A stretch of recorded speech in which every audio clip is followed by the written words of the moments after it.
سورت الکوثر مکی سورت ہے، 1 رکوع ہے اور 3 آیات ہیں۔ اس سورت کا دوسرا نام سورت النحر بھی ہے۔ اس کے شان نزول میں ایک روایت آتی ہے، دلائل النبوہ میں ہے کہ جس شخص کی اولاد یعنی بیٹا مر جائے تو عرب اس کو ابتر کہتے تھے۔ ابتر کہتے ہیں جڑ کٹے کو، کہ اس کی نسل ختم ہو گئی۔ جس وقت آپ کے صاحبزادے قاسم یا ابراہیم کا علیہ السلام بچپن میں ہی انتقال ہو گیا تو کفار مکہ نے آپ کو ابتر کہہ کے پکارنا شروع کر دیا یا طعنہ دینے لگے۔ ایسا کہنے والوں میں عاص بن وائل کا نام خاص طور پر ذکر کیا جاتا ہے۔ اس کے سامنے جب آپ کا ذکر کیا جاتا، آپ کی کوئی بات کی جاتی تو نفرت سے کہتا اس کی بات چھوڑ دو، یہ کچھ فکر کرنے کی چیز نہیں، کیونکہ وہ تو ابتر ہے، اس کو ختم ہونے دو، اس کا تو کوئی نام لینے والا بھی باقی نہیں رہے گا۔ جب اس کا اپنا انتقال ہو گیا تو کوئی بھی اس کو یاد نہیں رکھے گا، کیونکہ عربوں کے ہاں بیٹے ایسی چیز تھے جن پر وہ بھروسہ رکھتے تھے اور جنہیں اپنی شان اور عزت کی چیز سمجھتے تھے۔ تو اس پر اللہ تعالیٰ نے آپ پر یہ سورت نازل فرمائی۔ بسم اللہ الرحمن الرحیم، انا اعطیناک الکوثر، بے شک ہم نے آپ کو کوثر عطا کی۔ کوثر کا لفظ کاف تے رے سے ہے، کثرت کے معنی میں۔ اس کے کئی مفہوم بتائے گئے ہیں۔ ایک معنی تو اس کا خیر کثیر سے کیا گیا ہے کہ بہت کثرت سے ملنے والی خیر اور بھلائی، کیونکہ کوثر کے لفظ میں بھی مبالغہ پایا جاتا ہے، اس کا لفظی معنی ہی خیر کثیر بنتا ہے، تو بعض نے اس کو لفظی معنی میں لیا ہے۔ پھر اسی طرح اس سے مراد وہ نہر بھی لی گئی ہے جو جنت میں آپ کو عطا کی جائے گی۔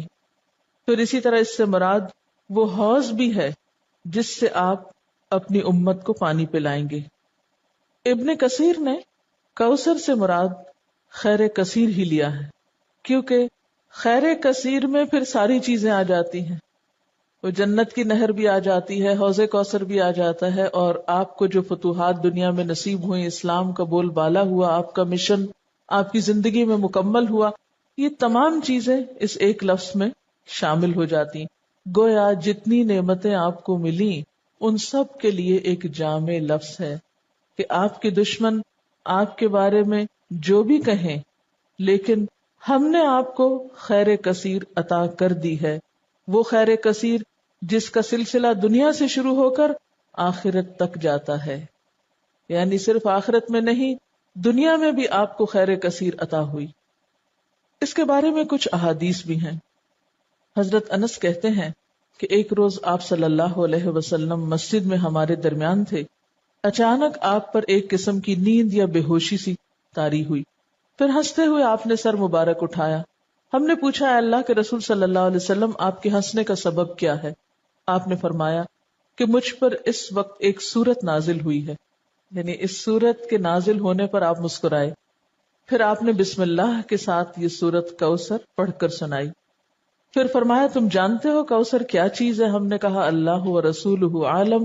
آپ نے فرمایا، یہ ایک نہر ہے جس کا میرے رب نے مجھ سے وعدہ فرمایا ہے، جس میں خیر کثیر ہے، اور وہ حوض ہے جس پر میری امت قیامت کے روز پانی پینے کے لیے آئے گی۔ اس کے پانی کے پینے کے برتن آسمان کے ستاروں کی تعداد میں ہوں گے۔ اس وقت بعض لوگوں کو فرشتے حوض سے ہٹا دیں گے تو میں کہوں گا، میرے پروردگار، یہ تو میری امت ہے۔ اللہ تعالیٰ فرمائے گا، آپ نہیں جانتے کہ ان لوگوں نے آپ کے بعد کیسا دین اختیار کیا، یعنی نام آپ کا لیتے تھے لیکن طریقے آپ والے نہیں تھے۔ بہرحال اس نہر کے بارے میں معراج کے واقعے میں بھی کچھ تفصیلات ملتی ہیں۔ بخاری کی روایت ہے، آپ صلی اللہ علیہ وسلم نے معراج کے واقعے میں فرمایا، میں ایک نہر پہ پہنچا جس کے دونوں کناروں پر خولدار موتیوں کے ڈیرے لگے تھے۔ میں نے جبریل سے پوچھا، یہ نہر کیا ہے؟ تو اس نے جواب دیا، یہ کوثر ہے۔ یعنی آپ کو معراج کے سفر پر وہ نہر دکھائی گئی جس میں پانی بہ رہا تھا یا جو بھی چیز، مگر اس کے کناروں کے اوپر خولدار موتی تھے۔ سیدنا ابو عبیدہ نے حضرت عائشہ سے پوچھا کہ کوثر سے کیا مراد ہے؟ انہوں نے کہا، کوثر سے ہر وہ بھلائی مراد ہے جو اللہ نے آپ کو عطا کی۔ ابو بشیر کہتے ہیں کہ میں نے سعید بن جبیر سے کہا، یعنی مختلف لوگ اس کے بارے میں سوال جواب کرتے رہے، کہ لوگ کہتے ہیں کہ کوثر جنت میں ایک نہر کا نام ہے. سعید نے جواب دیا جنت والی نہر بھی اس بھلائی میں داخل ہے جو اللہ نے آپ کو عطا کی ہے. گویا مختلف آراء ہیں اس بارے میں، لیکن حقیقت یہ ہے کہ اس میں وہ تمام بھلائیاں شامل ہیں جو اللہ سبحانہ تعالیٰ نے رسول اللہ صلی اللہ علیہ وسلم کو عطا کی. آخرت کی بھلائیوں کے علاوہ دنیا کی بھلائیاں اگر آپ دیکھیے جن کا ذکر اور پھر اس سے پہلے بھی وَالضُّحَىٰ وَاللَّيْلِ إِذَا سَجَىٰ مَا وَدَّعَكَ رَبُّكَ وَمَا قَلَىٰ وَلَلْآخِرَةُ خَيْرٌ لَكَ مِنَ الْأُولَىٰ وَلَسَوْفَ يُعْطِيكَ رَبُّكَ فَتَرْضَىٰ. تو یہ جو ہے وَلَسَوْفَ يُعْطِيكَ رَبُّكَ فَتَرْضَىٰ یہ بھی اسی خیر کثیر میں شامل ہے. پھر اسی طرح أَلَمْ نَشْرَحْ لَكَ صَدْرَكَ وَوَضَعْنَا عَنْكَ وِزْرَكَ الَّذِي أَنقَضَ ظَهْرَكَ وَرَفَعْنَا لَكَ ذِكْرَكَ یہ بھی خیر کثیر میں شامل ہے جو آپ صلی اللہ علیہ وسلم کو عطا ہوا. آپ کو قرآن جیسی نعمت دی گئی اور صحابہ کرام جیسے مخلص ترین ساتھی عطا ہوئے جنہوں نے اپنی جانیں قربان کر کے اس مشن کو پروان چڑھایا جو آپ اللہ کی طرف سے لے کر آئے تھے. اب بات یہ ہے کہ جب بھی کسی کو کوئی نعمت ملے تو اسے کیا کرنا چاہیے؟ اس کا حق ادا کرنا چاہیے. اور کسی نعمت کا حق کب ادا ہوتا ہے؟ جب انسان اللہ کی مرضی اور اطاعت کے کام کرتا ہے. اس لیے فرمایا فَصَلِّ لِرَبِّكَ وَانْحَرْ پس نماز پڑھیے اپنے رب کے لیے اور قربانی کیجیے. اس سے ایک بہت بڑے سوال کا جواب ملتا ہے کہ اللہ کا شکر کیسے ادا کیا جائے.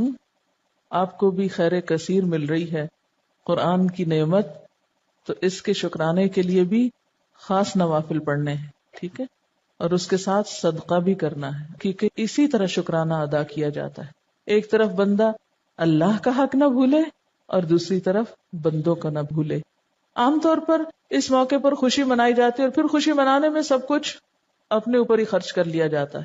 یہ صرف چند ظاہری مخصوص چیزوں سے خوشی منانے کا تصور سامنے آتا ہے، جبکہ خوشی منانے کے کئی طریقے ہیں، اور خاص طور پر محروم لوگوں کو ایسے موقعوں پہ یاد رکھنا. مسلمان کی زندگی میں تو جو بھی خوشی کا موقع آتا ہے وہ تنہا نہیں مناتا اس کو.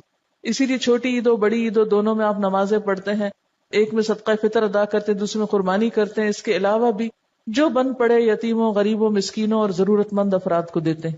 اور یہی اصول رکھیے زندگی بھر، جب بھی کوئی نعمت ملے فَصَلِّ لِرَبِّكَ اپنے رب کے لیے نماز پڑھیے، جھک جائیے، وَانْحَرْ اور قربانی کیجیے. نحر بنیادی طور پر اونٹ کی قربانی کو کہا جاتا ہے، یعنی قربانی ٹھیک ٹھاک قسم کی. اونٹ سب سے بڑا جانور ہے نا، تو اپنی حیثیت کے مطابق جو بھی اللہ توفیق دے. اسی لیے کہا جاتا ہے کہ حضرت عبداللہ بن عمر نے شاید سورۃ البقرہ کے خاتمے پر 7 اونٹ ذبح کیے تھے. عربوں کے ہاں سب سے بڑی دولت اونٹ تھی، ان کی متاع یہی تھی. اور کسی کو آنر دینا ہوتا تو اس کے آنے پر اس کی مہمانی میں اونٹ ذبح کیا کرتے تھے، مرغی بکری نہیں بلکہ اونٹ. تو اسی طرح صدقے کا جو انتہائی تصور ہے، یہ بڑی سے بڑی چیز اللہ کی راہ میں دینا ہے، وہ کیا ہے؟ جو بن پڑے میکسیمم انسان کو دینے میں وہ دے اللہ کے راستے میں. وَانْحَرْ اور قربانی کیجیے، یعنی نحر سے مراد اونٹ کی قربانی. اور اس کا مسنون طریقہ کیا ہے کہ اس کا پاؤں باندھ کر حلقوم میں نیزہ مارا جاتا ہے، کھڑا کر کے اس کو قربان کیا جاتا ہے. اسی سے پتہ چلتا ہے. ویسے تو قربانی کے لیے اور لفظ بھی آتے ہیں نا، لیکن یہاں نحر سے خود بخود واضح ہو رہا ہے کہ یہ اونٹ کی، کیونکہ صرف اونٹ کو اس طرح ذبح کیا جاتا ہے، باقی جانوروں کو لٹا کے ذبح کیا جاتا ہے. اور ویسے بھی آپ صلی اللہ علیہ وسلم کو حکم تھا قُلْ إِنَّ صَلَاتِي وَنُسُكِي وَمَحْيَايَ وَمَمَاتِي لِلَّهِ رَبِّ الْعَالَمِينَ